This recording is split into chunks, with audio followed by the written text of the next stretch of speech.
Chapter की starting में हमें एक वॉर का सीन दिखाया जाता है जहाँ पे हमारा हीरो बैठकर बोल रहा होता है कि सब मर गए। तभी हमें एक आवाज़ सुनाई पड़ती है जो बोल रही होती है आयुति इसकी ये क्लियर लापरवाही है। देखा जाए तो यहाँ पे एक इतना ताकतवर इंसान था और हमें दिखाया जाता है कि हमारा हीरो एक वाइट जायंट के छाती के ऊपर खड़ा होकर बोल रहा है कि तू सारे अभी भी जिंदा है। यहाँ पे हमें इन जायंट्स की बैक स्टोरी बताई जाती है। यह विशालकाय आयुतिस, इन्होंने अपने आप को 20 दिन पहले एम्पायर में दिखाया और बिना किसी मतलब के पूरे हावोक को बर्बाद करके रख दिया। ये उन 3 में से आखिरी जायंट है। फिर हीरो रिप्लाई करता है तुम लोगों की वजह से हमारा आधा एम्पायर कब्रिस्तान बन गया, तुम अभी भी क्यों जिंदा हो? जायंट रिप्लाई करता है कि तुम्हें चिंता करने की कोई जरूरत नहीं, क्योंकि मैं थोड़ी देर में मरने वाला हूँ। आयुतीस दोबारा लौटेंगे। फिर हमारा हीरो बोलता है ये अच्छी बात है, तुम्हारे दोस्त पहले ही तुमसे मर चुके हैं, अब शायद वो तुम्हारा वेट कर रहे होंगे। जायंट रिप्लाई करता है दोस्त? हीरो बोलता है हाँ, जो तेरे साथ आए थे। पहला तो रेड ड्रैगन के गुस्से का शिकार बन गया और दूसरा एक बूढ़े आदमी से इटर्निटी के लिए सील हो गया। अब समझ गया तू साले? जायंट रिप्लाई करता है कि तुम अपने बड़े शब्दों से सच को छुपाने की कोशिश मत करो कि हम तारों के बच्चे एक दूसरे के साथ सेंसर शेयर करते हैं।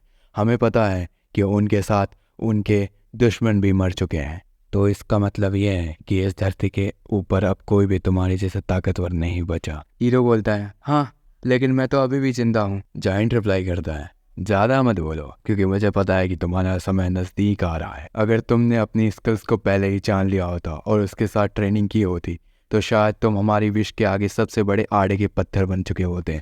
हीरो बोलता है अगर तूने कुछ कहा भी नहीं होता फिर भी मैं एक खराब जिंदगी जीता, तो साले तू अपना मुंह बंद कर और मर जा। जायंट रिप्लाई करता है तू एक महान इंसान है तो तुझे प्राउड भी करना चाहिए, लेकिन फिर भी तुम्हारी ये धरती स्टारलाइट बन के गायब हो जाएगी।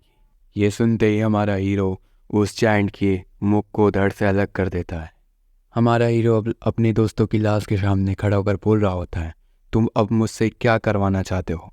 तुम सब यही हो पागल कहीं के? ऐसी कौन सी प्राइड है जो तुम्हें अंत तक लड़ने के लिए हौसला देती है? तुम्हें क्या लगता है तुम ताकतवर थे क्योंकि मैं था? तुम्हें इस चीज़ को पहले ही देख लेना था और अंत के पहले ही भाग जाना था। कितना गलत है ये। ऐसा क्यों?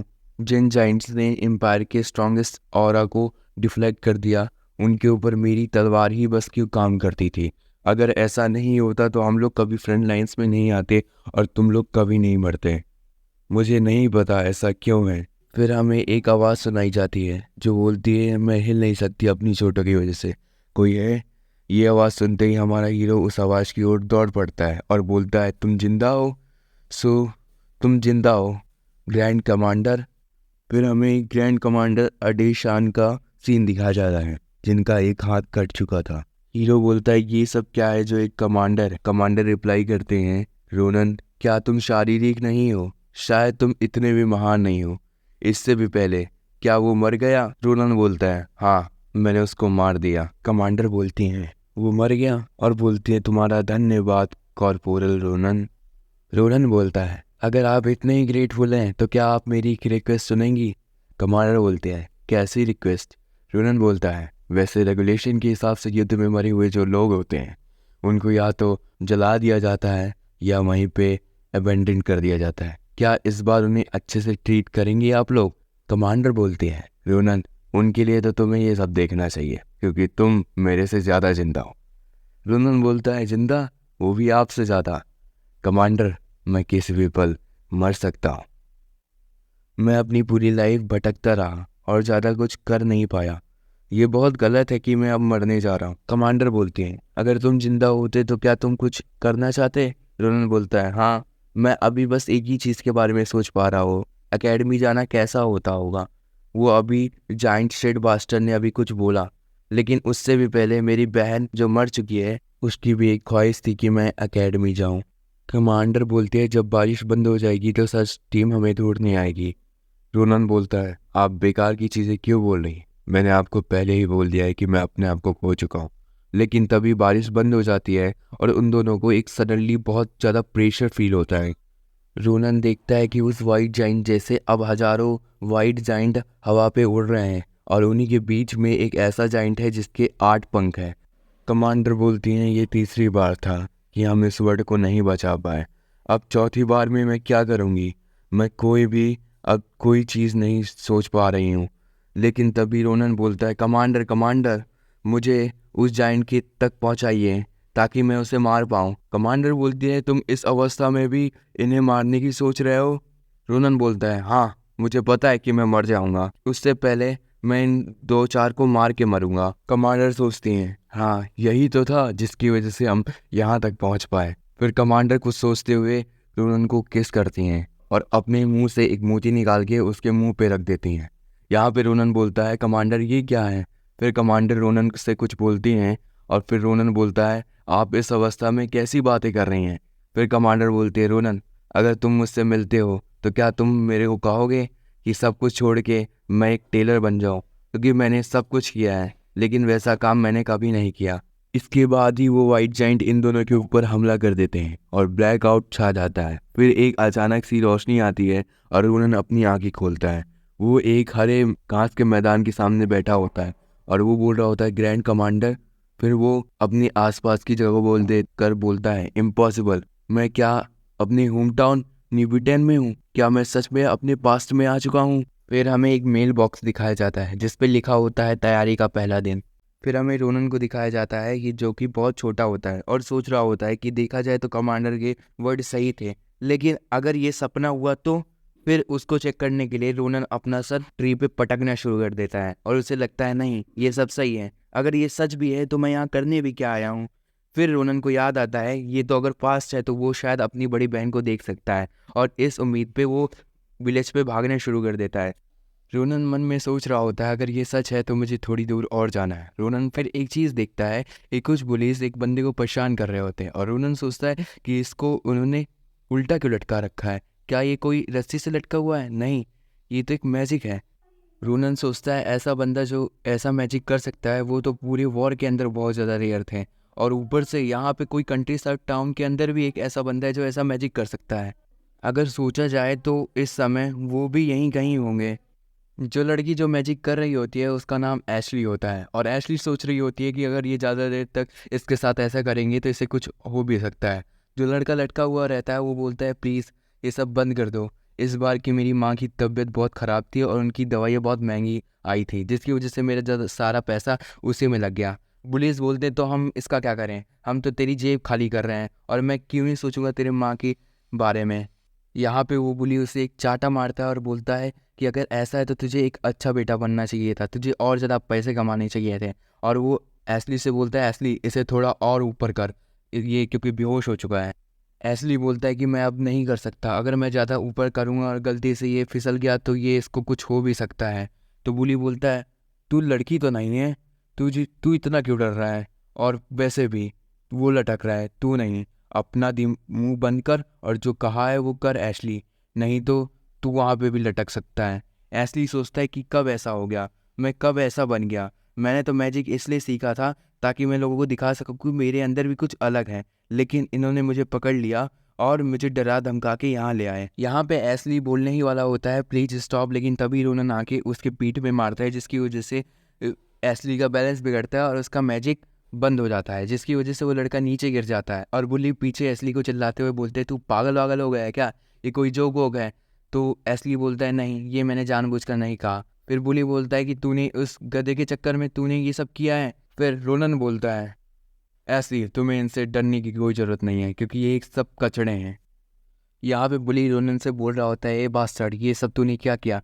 लेकिन रोनन उसकी बातों को अंदरदाज करके एशली से बोलता है, एशली ये जादू तुमने कहाँ सीखा? एशली बोलता है कि उसने एक ग्रिमरी पैडर से ली थी, उसी से उसने ये जादू सीखा। रोनन सोचता है कि इसने एक चीप ग्रिमरी से इतना अच्छा जादू सीख लिया, अगर ये मेरे साथ जाए तो ये कहाँ पहुँच सकता है। इन तभी रोनन को एक आवाज़ सुनाई देती है एक तलवार के निकलने की।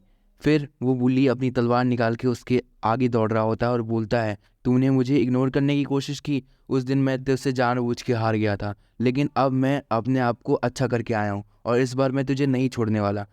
यहाँ पे रोनन सोच रहा होता है, यार ये तो एक लंबी तलवार है और इस गधे को ये लंबी तलवार मिल कैसे गई? यार इसके पोस्चर तो बहुत गंदे हैं लेकिन फिर भी ये ताकतवर है, और अगर ये ताकतवर है तो ये यहाँ पे काम करेगा, लेकिन फिर भी अगर मैं हूँ तो शायद ये काम नहीं करेगा। और वो आसानी से उसकी तलवार को डॉज कर देता है। यहाँ पे बुली सोच रहा होता है, अरे इसने तो मेरी तलवार को डॉज कर लिया, वो भी बड़ी इजीली से। फिर रोनन सोच रहा होता है, भले ही मैं इस बॉडी में हूँ लेकिन फिर भी मेरे पास अभी भी बैटल सेंस है जो मैंने उस युद्ध में पाया था। लेकिन यहाँ पे बुली सोच रहा होता है, यार तू तो बहुत लकी है यार, तू मेरी तलवार से डॉज करके भाग गया, लेकिन अब मैं तेरे को ऐसा तोड़ूंगा कि तू चम्मच उठाने लायक नहीं बचेगा। रोनन कहता है, हाँ शायद तू सही बोल रहा है, आज के दिन मैं बहुत ज़्यादा लकी हूँ, जबकि मैं पूरी ज़िंदगी भर अनलकी रहा हूँ। बुली कहता है, अगर तू ऐसा मान ही चुका है तो एक काम कर, तू अपने घुटनों में गिर जा, क्या पता मैं तुझे माफ़ कर दूँ। हाँ लेकिन फिर भी तू अपने हाथों के बिना यहाँ से वापस जाएगा, और अगर तू मर भी चाहता है तो मैं मेक श्योर करूँगा कि मैं तेरी सिस्टर को अच्छे से ट्रीट करूँ। रोनन बोलता है, क्या तूने अभी मेरी बहन के बारे में ये बात कही? बुली बोलता है, हाँ, कि ऐस बहुत ही अच्छी है। और ऐसा सुनते ही रोनन अपने विशालकाय रूप को दिखाता है और अपनी डंडे से उसके कान को अलग कर देता है उसकी बॉडी से, और उसके दोस्त लोग उसके बस कान को देख पाते हैं जो कि नीचे गिरा पड़ा हुआ है। यहाँ पे रोनन गुस्सा होकर बोलता है, अबे पंख, क्या तुझे मरना है क्या? और यहाँ पे हमारा ये चैप्टर फिनिश हो जाता है। तो नए चैप्टर में हमें दिखाया जाता है रोनन के सामने बुली पड़ा हुआ है और उसके दोस्त ये देख रहे हैं और सोच रहे हैं कि ये कैसे पॉसिबल हो सकता है, उसने एक डंडे से उसके कान को अलग कर दिया। रोनन चिल्लाते हुए बोलता है, हे पागल तुम लोग इधर आओ, अगर तुम इसकी तरह मरना नहीं चाहते, और हाँ, यहाँ से जाने से पहले जितना भी तुम्हारे पास पैसा है सब निकाल के इधर रख दो। फिर रोनन वो सारा पैसा उठा के उस बच्चे को दे देता है जिसे वो लोग परेशान कर रहे होते हैं। वो बच्चा बोल रहा होता है, ये तो बहुत ज़्यादा पैसा है, इतना तो उन्होंने भी मेरे से चोरी नहीं किया। रोनन बोलता है, नहीं नहीं, मुझे बस ये तलवार चाहिए थी। फिर वो बच्चा बोलता है, शुक्रिया आपका, अगर आप नहीं होते तो मेरा पता नहीं क्या होता। रोनन बोलता है कि अब वो तुम्हें परेशान करने कभी नहीं आएंगे, अगर वो ऐसा करने की कोशिश करते तो शायद वो जिंदा नहीं बचेंगे इसके बाद। रोनन बोलता है, हाँ हाँ ठीक है, अब तुम बस अपने घर जाओ। एली वहीं पे बोलती है, मुझे माफ़ कर दीजिए, ये सारी मेरी गलती है। और एली रोने लगती है, एस्ली तुम अपने आप को मत कोसो, ये तुम्हारी गलती नहीं है, और हाँ मैं तुम्हारी अपॉलॉजी को अप्रिशिएट करता हूँ। यहाँ पे रोनन एस्ली को देख के सोच रहा होता है, यार वैसे तो ये लड़की उतनी भी बुरी नहीं है। और एस्ली से बोलता है, हाँ तुम्हें हमारे बिजनेस के बारे में याद है ना, जो मैंने तुमसे कहा है, हमें अब 4 दिन बाद यहाँ पे मिलना है फुल मून के अंदर। और फिर रोनन अपना गुस्सेल चेहरा बना के बोलता है, हाँ अगर तुम नहीं पहुँचते तो मैं मेक श्योर करूँगा कि तुम यहाँ जल्दी पहुँचो। और एस्ली ऐसा चेहरा देख के काफ़ी ज़्यादा डर जाती है। रोनन वहाँ से जाते हुए बोल रहा होता है, एस्ली याद रखना, अगर तुम लेट हुए तो मानो तुम मर गए। यहाँ पे एस्ली बोलता है, क्या? अब रोनन अपने बहन की घर के सामने खड़ा हुआ होता है और उसके हाथों में फ्लावर्स होते हैं, और वो सोच रहा होता है, हाँ वैसे तो मुझे याद है कि उसे फूल बहुत ज़्यादा पसंद है यार, जो भी मुझे फूल मिले मैंने सारे तोड़ लिए। अब यार मुझे यार सही लगा था, मुझे शायद ये फूल को तोड़ फेंक देना चाहिए। लेकिन तभी उसकी बहन उसको देख लेती है और बोलती है कि तुम बाहर कहाँ टहल रहे हो, अंदर आओ। और रोनन वो फूल लेके अंदर आ जाता है। उस फूल को देख के उसकी बहन बहुत ज़्यादा सरप्राइज होती है और उसको गले लगा लेती है और बोलती है कि मुझे कभी नहीं लगा था कि मेरा कोल्ड हार्ट ब्रदर कभी मेरे लिए फूल भी लेके आएगा, और वो बहुत ज़्यादा खुश हो जाती है। फिर उसकी सिस्टर बोलती है, अरे मेरे प्यारे भाई, क्या तुम्हारे पास खाने के लिए सब कुछ है ना? अगर ज़रूरत हो तो मुझे बता देना, मैं तुम्हारे लिए और ले आऊँगी। लेकिन यहाँ पे उन्होंने एक अलग सवाल करता है। वो अपनी बहन से पूछता है, यार एक बात बताओ, तुम अब कितने साल की हो? रोहन की बहन बोलती है, वैसे तो मैं 22 साल की हूँ, लेकिन तुम ऐसा क्यों पूछ रहा है? वैसे तो तुम्हें इस सब को याद रखना चाहिए। क्या तुम्हारा माथा तो दर्द नहीं कर रहा या तुम्हें बुखार उखार तो नहीं है? यहाँ पे रोनन सोच रहा होता है, अगर ये 22 की है तो मेरे पास अब 10 साल बस बचे हैं जब तक वो बास्टर्ड यहाँ पे इन्वेड करेंगे। और यहाँ पे उसकी बहन उसके माथे पे हाथ रख के बोल रही होती है, यार वैसे तो तुझे फीवर वीवर नहीं है, लेकिन तुझे हुआ क्या है असल में? और यहाँ पे रोनन अपनी बहन को काफ़ी अरसे बाद देखकर सोच रहा होता है, हाँ मुझे जैसे लगा था, ये अभी भी उतनी ही तेजवान है और उतनी ही काइंड है। यहाँ पे रोनन बोलता है, वैसे तो ये टाइम यहीं पे रुक जाए, मैं चाहता हूँ कि ये टाइम आगे ही नहीं बढ़े। रोनन यहाँ पे सोच रहा होता है, यार मुझे अपनी बहन और इस संसार को बचाने के लिए मेरे पास अब बस 10 साल है। और तभी अपनी बहन से बोलता है कि बहन मुझे तुम्हें कुछ बताना है। उसकी सिस्टर बोलती है, क्या तुम्हें बताना है मुझे? रोनन बोलता है कि मैं एकेडमी जाना चाहता हूँ। यहाँ पे उसकी बहन ऐसा सुनते ही काफ़ी ज़्यादा खुश हो जाती है और बोलती है, क्या तुमने दोबारा से बोला, तुम एकेडमी जाना चाहते हो? और उसका हाँ हैंड शेक करने लगती है। और ऐसा सुनते ही उसकी बहन अपने सामान को फेंकना शुरू कर देती है और बोलती है, मैंने तुम्हारे इसी दिन के लिए कुछ गिफ्ट तैयार किया है तुम्हारे लिए। अब रोनन बोलता है, गिफ्ट? कैसा गिफ्ट? उसकी बहन उसके सामने एक बड़ा सा तबेला लेके आती है और उसके अंदर कुछ चमक रहा होता है। रोनन बोलता है, अरे ये तो इतना सारा पैसा! उसकी बहन बोलती है, हाँ मुझे पता था कि तुम कभी ना कभी एकेडमी जाओगे, तो इसलिए मैं सेव करती थी अपना पैसा ताकि मैं तुम्हें एकेडमी भेज सकूं। रोनन बोलता है वैसे तो मैं इस चीज़ को अप्रिशिएट करता हूँ, लेकिन इतना सारा काम नहीं करेगा। उसकी बहन बोलती है हाँ मतलब क्या है इसका, वैसे तो मुझे पता है कि एकेडमी में इतना ही लगता है, वैसे तुम कौन सा एकेडमी जाना चाहते हो। यहाँ पे रोनन अपनी सिस्टर को जवाब देते हुए बोलता है द इंपेरियल स्कूल फिलियन एकेडमी। ऐसा ही सुनते उसकी बहन काफ़ी फनी सा चेहरा बनाती है और चिल्ला पड़ती है क्या। फिर हमें इस एकेडमी के बारे में बताया जाता है जो एम्पायर का बेस्ट लीडिंग एजुकेशन इंस्टीट्यूट है। यहाँ पे सबसे अच्छे टीचर्स होते हैं। यहाँ पे इम्पेरियल फैमिली इस स्कूल को फंड करती है और यहाँ से सबसे ज़्यादा ताकतवर योद्धा निकलते हैं। ऐसे योद्धा जिनको हराना किसी की बस की बात नहीं। और हाँ, सबसे ज़्यादा खतरनाक क्रिमिनल भी यहीं से निकलते हैं। यहाँ पे रोनन सोच रहा होता है जो भी इस एकेडमी से पढ़ के आया था वो युद्ध के समय काफ़ी ज़्यादा यूज़फुल था। इतना यूज़फुल कि कमांडर ने इसको कई बार मेंशन भी किया था। ये इतना पॉपुलर है, इसकी वजह से ये एक इशू भी है क्योंकि यहाँ पे बहुत ज़्यादा फीस लगती है। और हाँ, जब मैंने अपनी बहन को बताया तो उसका रिएक्शन कुछ अलग था। वैसे भी मैं उसे रिजल्ट दिखा के रहूँगा। और तभी रोनन वहाँ से चलते हुए जा रहा होता है, तभी उसकी नज़र एशली के ऊपर पड़ती है और रोनन बोलता है मैशली। एशली जवाब देती है मैं मैशली नहीं, मैं एशली हूँ। रोनन यहाँ पे बोलता है कि मैंने कभी सोचा नहीं था कि तुम आओगे। एशली बोलता है अगर मैं नहीं आता तो तुम शायद मुझे जिंदा नहीं छोड़ते हैं। रोनन बोलता है चलो इस बातों को अब भूल जाए। रोनन बोलता है आज की रात हम बहुत ज़्यादा बिजी होने वाले हैं क्योंकि आज मैं तुम्हारे ऊपर कोई टेस्ट करने वाला हूँ। एशली बोलती है टेस्ट। एंड फिर एशली बोलती है तुम अचानक से कैसी बातें कर रहे हो। रोनन बोलता है नहीं नहीं, ये कुछ ज़्यादा बड़ा नहीं है। फिर उन्होंने एशली से बोलता है एक काम करो एशली, तुम मेरे ऊपर टेलीकिनेसिस यूज़ करो। एशली बोलता है अचानक से तुम ऐसे खतरनाक चीज़ें करने को क्यों बोल रहे हो। रोनन फिर एशली से बोलता है तुम्हें डरने की बिल्कुल ज़रूरत नहीं है, मैं इससे नहीं मरूंगा। एशली बोलता है फिर ठीक है। फिर एशली अपना चैंट्स बोलता है और बोलता है इनविजिबल हैंड, और वहीं पे रोनन फ्लोट करना शुरू कर देता है। यहाँ पे रोनन सोच रहा होता है वाह, जितना कि मैंने सोचा था ये तो उससे भी अच्छा है। रोनन फिर अपने पुराने दिनों को याद करने लगता है कि कैसे वो इसी तरह फ्लोट करके इन बड़े वाइट बीस्ट से लड़ा करता था।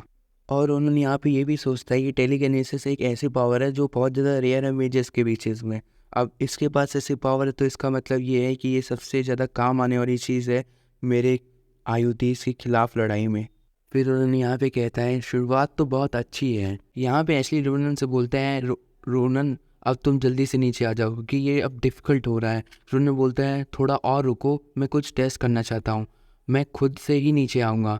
एशली कहता है खुद से, ये कैसे होगा। फिर उन्होंने अपनी तलवार निकाल के एक स्लैश करता है और यहाँ पे एशली का जादू कट हो जाता है। एशली फिर सोचने लगता है क्या इसने सच में अपनी तलवार से मेरे जादू को काट दिया। एशली यहाँ खुद से सवाल करना शुरू कर देता है कि रोनन मेरे मानव को कैसे काट सकता है, ये पॉसिबल कैसे हो सकता है। फिर एशली यहाँ पे रोनन से सवाल पूछता है कि तुमने यहाँ पे क्या किया। रोनन जवाब देता है नहीं नहीं, ये कुछ ज़्यादा नहीं है, ये एक एक्रोबेटिक मूवमेंट है जो कि मैंने बहुत टाइम से मैं इसे प्रैक्टिस कर रहा हूँ। एशली बोलते हैं तुम्हें एक्रोबैटिक मूवमेंट से क्या लेना देना, मेरा ये तो पहली बार है किसी को माना काटते हुए देखना। रोनन बोलता है चलो चलो इसे छोड़ो, वैसे मुझे भी नहीं पता कि ये क्यों होता है, इसे अभी जाने दो। रोनन यहाँ पे सोचता है कि इस एबिलिटी को जानना पहला मेरा होमवर्क है जो मुझे दिया गया है। मुझे अब ये जानना होगा कि मेरी ये स्वॉर्ड उनके ऊपर क्यों वर्क करती थी। This might be reason why. फिर उन्होंने सोचता है कि इसको तो मैं बाद में भी सोच सकता हूँ और लेकिन अभी कुछ है जो मुझे अभी करना है। और फिर वो एशली से कहता है एशली तुमने टेस्ट पास कर लिया है, और अपना एक बैग उठा के एशली को देता है और कहता है कि तुम इसको लेके मेरे को फॉलो करो। फिर एशली बोलती है अभी तो कितनी रात है। फिर रोनन जवाब देता है तुम कैसी बात कर रहे हो एशली, ये तो रोनन बायोग्राफी का पहला पन्ना बन सकता है जो कि इस एम्पायर की ग्रेटेस्ट हिस्ट्री बुक कहलाई जाएगी। और हमें यहाँ पे दिखाया जाता है कि दोनों की दोनों जंगल के बीच में पहुँच चुके होते हैं। यहाँ पे एशली रोनन से पूछ रही होती है क्या रोनन मैंने गलत सुना, क्या तुमने अभी फिलियन एकेडमी कहा और तुम कह रहे हो कि हम दोनों फिलियन एकेडमी जा रहे हैं। रोनन यहाँ पे जवाब देता है हाँ हाँ तुमने सही सुना, और बार बार ये तुम मुझसे क्वेश्चन क्यों पूछ रहे हो। एशली यहाँ पे जवाब देता है मैंने तो सुना था कि वहाँ पे बस इलाइट्स के बच्चे पढ़ते हैं, और वैसे भी तुम्हारा तो सही है क्योंकि तुम्हारे पास शॉर्ट का टैलेंट है, लेकिन मैं तो एक डरपोक हूँ, मैं कैसे वहाँ जा सकती हूँ। यहाँ पे रोनन जवाब देता है एशली क्या तुम मुझे सही बताओ, क्या तुम ऐसी अपनी लाइफ को भयभीत होते हुए या डरते हुए जीना चाहती हो। यहाँ पे रोनन बोलता है तुम्हारे पास इतना अच्छा टैलेंट है, क्या तुम सचमुच उन गधों के साथ घूम के इसे वेस्ट करना चाहते हो, क्या तुम्हें ऐसी लाइफ चाहिए। एशली बोलती है ऐसा नहीं है। फिर रोनन बोलता है कि मुझे नहीं पता था कि तुम्हारे साथ एक ऐसी इडियाटिक साइट्स भी है तुम्हारे पास। तुम कितने बेवकूफ़ एंड डरे हुए हो। और यहाँ पे रोनन बोलता है तुम एक क्राई बेबी हो जो किसी भी बात पे रोना शुरू कर देती है, एंड एक तुम लूज़र भी हो। जिसको सुन के एशली को एकदम इमोशनल डैमेज होता है, उसका तो मैं बता नहीं सकता ब्रो। फिर रोनन यहाँ पे एशली से बोलता है चलो हटाओ इस सब चीज़ को, जो टाइम चला गया तुम इसे चेंज नहीं कर सकते, लेकिन जो आया है टाइम तुम उसके साथ बदल जरूर सकते हो। अगर तुम इसके साथ नहीं बदलते तो तुम एक ना एक दिन ज़रूर इसका रिग्रेट करोगे। फिर उन्होंने सोचने लगता है जैसे कि मैंने किया था अपनी पास्ट लाइफ में। फिर ऐसे सरप्राइज हो कि सोचना शुरू कर देती है, वाओ रोनन मेरे लिए इतनी देर से परेशान था, वो मेरे बारे में इतना अच्छा सोचता है। फिर यहाँ पर रोनन बोलता है वैसे भी इसलिए तुम्हारी पर्सनल लाइफ है, जो तुम्हें डिसीजन लेना है लो। अगर तुम्हें मेरे साथ आना है तो तुम आ सकते हो, अगर तुम्हें वापस जाना है तुम वापस भी जा सकते हो, मैं तुम्हें नहीं रोकूंगा। फिर एशली बोलता है नहीं नहीं रोनन रुको, मुझे अपने आप को चेंज करना है, मुझे भी एकेडमी जाना है, तो मुझे प्लीज़ बताओ मुझे क्या करना होगा। फिर यहाँ पे रोनन बोलता है एशली लगता है तुम अपनी पहली बार ज़िंदगी में मर्दाना हुए हो, तो चलो तुम्हें जो पहला हर्डल सॉल्व करना है वो मैं तुम्हें जल्दी से बता देता हूँ। फिर हमें नेक्स्ट सीन दिखाया जाता है जहाँ पे हमें आग जलती हुई दिख रही होती है, और यहाँ पे एशली काफ़ी शॉक में होती है और डरते हुए बोलती है तो ये क्या मेरा पहला हर्डल है। और यहाँ पे रोनन जो जवाब देता है हाँ बिल्कुल सही समझे। और रोनन यहाँ पे बोलता है तुम्हारी स्किल को बाहर लाने के लिए सबसे बेस्ट अपोनेंट मैंने ढूंढा है। और हमें एक गॉब्लिन दिखाया जाता है जिन्हें हम लूनर गॉब्लिन कहते हैं, और बोले तो ये one of the dangerous goblin है पूरे वर्ल्ड के अंदर। और यहाँ पे रोनन बताता है और वैसे ये लीडर भी है इन सभी का जो सामने बैठा हुआ है। फिर रोनन एशली से बोलता है क्यों एशली बिल्कुल सही है ना, कितना ग्रेट है ये। और यहाँ पे एशली सोच रहा होता है कैसे, और यहाँ पे रोनन बड़ा डरावना सा चेहरा बना के बोलता है तो चलो एशली अब हम शुरू करते हैं। और गाइस नहीं भी यहाँ पे चैप्टर फिनिश हो जाता है, और इसकी चैप्टर मैं जल्दी अपलोड करूँगा, तो या चैनल को सब्सक्राइब कर लेना ताकि तुम्हें जल्दी से वीडियो का नोटिफिकेशन आ सके, या विल गेट बाय लाइक कर देना, ठीक है बाय।